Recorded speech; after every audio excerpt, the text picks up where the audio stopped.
கிறிஸ்துவுக்குள் மிகவும் பிரியமான தேவ பிள்ளைகளே, மறுபடியுமாக மகிமையின் நம்பிக்கை என்ற இந்த ஊழியத்தின் மூலமாக உங்களை சந்திப்பதிலே மிகுந்த சந்தோஷம். இன்றைய நாளிலும் பைபிளும் குறளும் ஒப்பாய்வு என்கிற தலைப்பின் கீழ் ஒரு குறளை நாம் ஒப்பாய்வு செய்ய இருக்கிறோம். இன்றைக்கு நாம் ஒப்பாய்வு செய்ய இருக்கிற குறள் அதிகாரம் 7, குறள் 64. அமிழ்தினும் ஆற்ற இனிதே தம் மக்கள் சிறு கை அளாவிய கூழ். அமிழ்தினும் ஆற்ற இனிதே தம் மக்கள் சிறுகை அளாவிய கூழ். அமிழ்தினும் ஆற்ற, அமிழ்தை விட இனிதே மிகவும் இனியது, தம் மக்கள் தம்முடைய மக்கள் சிறு கை சிறிய கையினால் அளாவிய அளாவப்பட்ட கூழ். கூழ். இந்த குறளுடைய பொருள் என்னவென்றால், தம்முடைய மக்களுடைய சிறிய கைகளினால் அளாவப்பட்ட கூழ் அந்த சிறிய கைகளில் அழுக்கு காணப்பட்டாலும் அது அமிழ்தினும் இனியதாக பெற்றோர்கள் கருதுவார்கள்.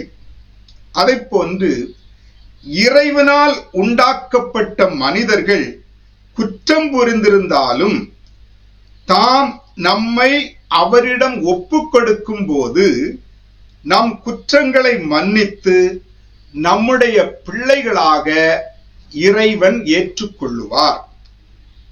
இதுதான் இந்த குறளுடைய சாராம்சம்.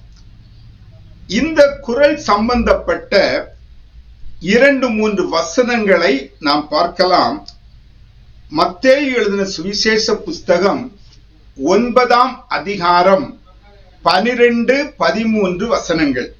இயேசு அதை கேட்டு, பிணியாளிகளுக்கு வைத்தியன் வேண்டியதே அல்லாமல் சுகமுள்ளவர்களுக்கு வேண்டியதில்லை, பலியை அல்ல இரக்கத்தையே விரும்புகிறேன் என்பதன் கருத்தை இன்னதென்று போய் கற்றுக்கொள்ளுங்கள். நீதிமான்களை அல்ல பாவிகளையே மனம் திரும்புகிறதற்கு அழைக்க வந்தேன் என்றார். இயேசு இந்த பூமிக்கு வந்த ஒரு நோக்கம் இங்கு சொல்லப்படுகிறது. நீதிமான்களை அல்ல பாவிகளையே மனம் திரும்புவதற்காக அழைக்க வந்தேன். தேவனால் சிருஷ்டிக்கப்பட்ட மனிதன் தம்முடைய அக்கிரமத்தினாலும் மீறுதலினாலும் பாவத்தினாலும் சாத்தானின் வஞ்சனைக்கு ஆட்பட்டு நரக பாதையிலே சென்று கொண்டிருந்தான். அப்படிப்பட்ட மனிதனை மீட்டெடுப்பதற்காக அவன் எவ்வளவு அழுக்கு நிறைந்தவனாக, எவ்வளவு பாவம் நிறைந்தவனாக, எவ்வளவு பிழையும் கரையும் நிறைந்தவனாக இருந்தாலும் அவன் என்னை நோக்கி பார்ப்பானா? அவன் தன்னை எனக்கு ஒப்பு கொடுப்பானா? தன்னுடைய இருதயத்திலே என்னை ஏற்றுக்கொள்வானா என்கிற ஏக்கத்தோடு இந்த பூமிக்கு வந்து தன்னை பலியாக ஒப்பு கொடுத்து இரட்சிப்பு என்கிற ஒரு மேன்மையான ஒழுக்க நெறியை அவர் ஏற்படுத்தினார். யாரெல்லாம் அவரை ஏற்றுக்கொண்டார்களோ, யாரெல்லாம் அவரை விசுவாசித்தார்களோ, யாரெல்லாம் தம்முடைய இருதயத்தில் அவருக்கு இடம் கொடுத்தார்களோ அவர்களையெல்லாம் தேவன் தம்முடைய ஆலயமாய் மாற்றி, தான் தங்கும் வாசஸ்தலமாக மாற்றி, தம்முடைய பிள்ளைகளாக மாற்றி பரலோக பாதையிலே நடத்துகிறார். இதுதான் தேவ அன்பு. மனிதன் தன்னுடைய பிள்ளைகள் அழுக்கான கைகளினால் கொடுத்தாலும் அந்த அளாவப்பட்ட கூளை தன்னுடைய பிள்ளை கொடுத்ததாக எண்ணி தன்னுடைய அன்பினாலே ஏற்றுக்கொள்வது போல தன்னுடைய சிருஷ்டிப்பின் பிள்ளைகள், தேவனால் உண்டாக்கப்பட்ட மனிதர்கள் எவ்வளவுதான் தவறு செய்திருந்தாலும், எவ்வளவுதான் பிழைகள் குற்றங்கள் புரிந்திருந்தாலும் அவரை ஏற்றுக்கொள்ளும் போது அவர் தமது சொந்த பிள்ளைகளாக ஏற்றுக்கொள்ளுகிறார். யோவான் எழுதின சுவிசேஷ புஸ்தகம் 6ஆம் அதிகாரம் 37வது வசனம். பிதாவானவர் எனக்கு கொடுக்கிற யாவும் என்னிடத்தில் வரும், என்னிடத்தில் வருகிறவனை நான் புறம்பே தள்ளுவதில்லை. என்னிடத்தில் வருகிற யாரையும் நான் புறம்பே தள்ளுவதில்லை. தெய்வம் அதைத்தான் எதிர்பார்க்கிறார். அவன் எவ்வளவு பாவம் செய்தவன் என்பதை அவர் எதிர்பார்ப்பதில்லை. அவன் மனம் திரும்பி என்னிடத்தில் வருவானா, இதைத்தான் அவர் எதிர்பார்க்கிறார். அந்த மனம் திரும்புதல், அவரை விசுவாசித்தல், அவரை ஏற்றுக்கொள்ளுதலே அவர் எதிர்பார்க்கிறார். அப்படி வரும்போது அவர் சொல்லுகிறார், என்னிடத்தில் வருகிற யாரா இருந்தாலும் அவனை நான் புறம்பே தள்ளுவதில்லை. ஆகவேதான் இயேசு சொன்னார், நீதிமான்களை அல்ல மனம் திரும்புகிறதற்கு பாவிகளையே அழைக்க வந்தேன். நீதிமான்களை நான் அழைக்க வேண்டிய அவசியம் இல்லை, அவர்கள் நீதிமான்கள். ஆனால் பாவிகள் தங்களுடைய பாவத்தை விட்டு மனம் திரும்பி என்னிடத்தில் வர வேண்டும், அதற்காகவே தான் நான் வந்தேன் என்கிற காரியத்தை அவர் சொல்லுகிறார். எபேசியருக்கு எழுதின நிருபம் 2ஆம் அதிகாரம் 1வது வசனம். அக்கிரமங்களினாலும் பாவங்களினாலும் மரித்தவர்களாயிருந்த உங்களை உயிர்ப்பித்தார்.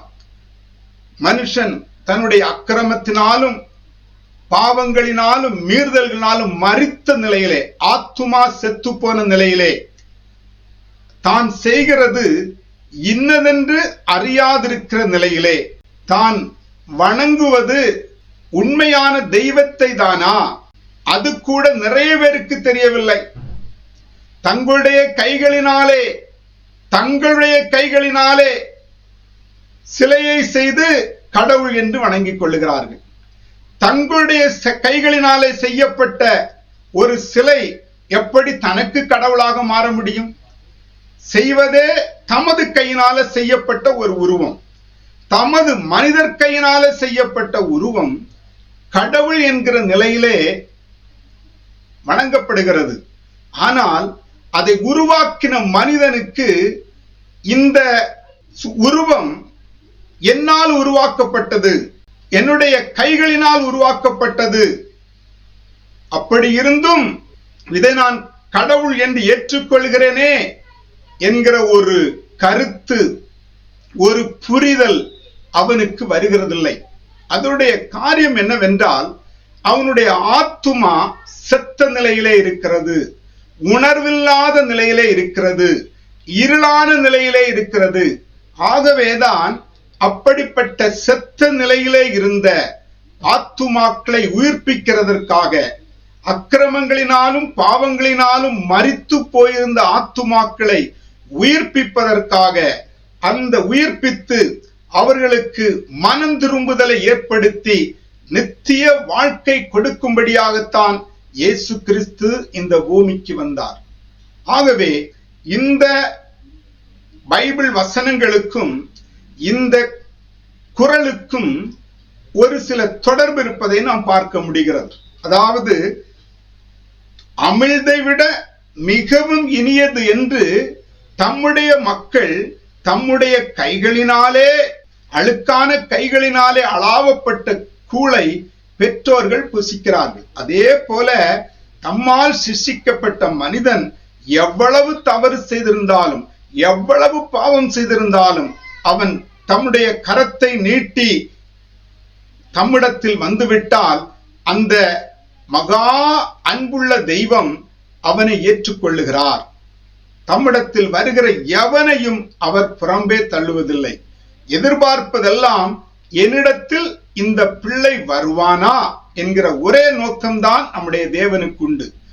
அவருடைய நாமத்தில் விசுவாசம் உள்ளவர்களாய் அவரை ஏற்றுக்கொண்டவர்கள் எத்தனை பேர்களோ அத்தனை பேர்களும் தேவனுடைய பிள்ளைகளாகும்படி அவர்களுக்கு அதிகாரம் கொடுத்தார் என்று யோவான் 1:12 எழுதப்பட்டிருக்கிறது. அவர் எதிர்பார்ப்பதெல்லாம் அவரை ஏற்றுக்கொள்ள வேண்டும், அவரை விசுவாசிக்க வேண்டும், அவ்வளவுதான். தேவனுடைய பிள்ளைகளாக அவர் மாற்றி நித்திய ஜீவன், நித்திய பரலோகத்திற்கு அழைத்து செல்லுகிறார். மகா மேன்மையுள்ள தெய்வத்தினுடைய அன்பு அவ்வளவு பெரிது. ஆகவே இதை கேட்டுக்கொண்டிருக்கிற அன்பான பிள்ளைகளே, அவரை விசுவாசிப்போம், அவரை ஏற்றுக்கொள்ளுவோம். இயேசு என்ற நாமத்திலே ரட்சிப்பு உண்டு. அவரே நித்திய ஜீவனை அளிப்பேன் என்கிற வாக்குத்தத்தத்தை கொடுத்திருக்கிறார். அவருடைய ராஜ்யத்திலே பங்கடைவோம். தேவனுக்கு மகிமை உண்டாகட்டும்.